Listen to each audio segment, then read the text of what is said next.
Jerry Banks is one of our residents. He came to our facility probably about 5 years ago. Jerry Banks.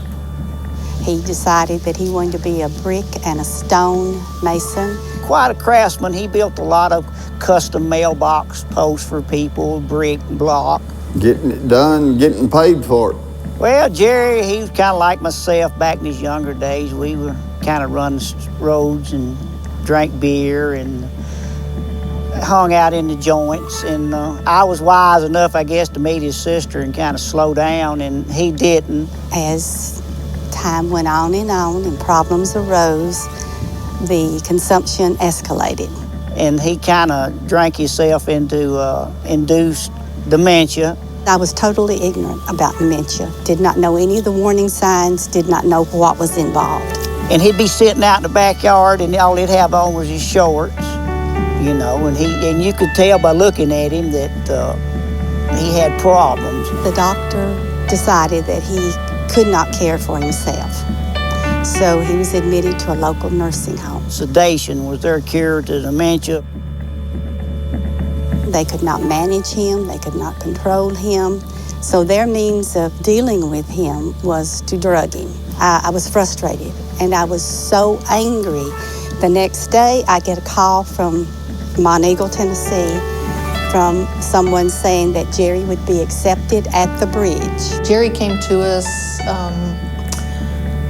with cirrhosis of the liver. He was extremely confused, really withered, and very combative and aggressive and agitated. Had been overly medicated at the hospital, didn't expect him to live very long. If you could see his picture of when he was admitted, you would swear you were looking at a body in a morgue. When he first got there, he was kind of in a, I guess, coma state. He was sedated. And we knew that we could help him get out of the state that he was in.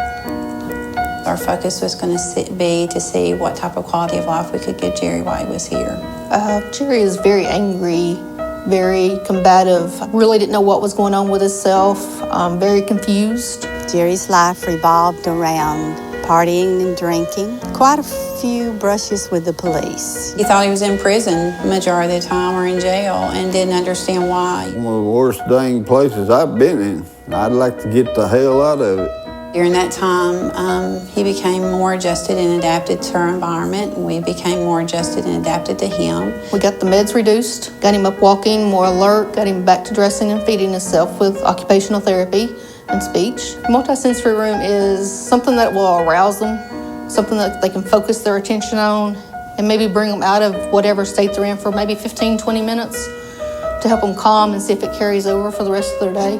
Little by little, I saw improvement. I saw him not being able to feed himself, going to being able to feed himself with a curved spoon. The more Jerry became alert, the more he was able to tell us what he liked and disliked. You know, I really don't want things that way. I want it this way.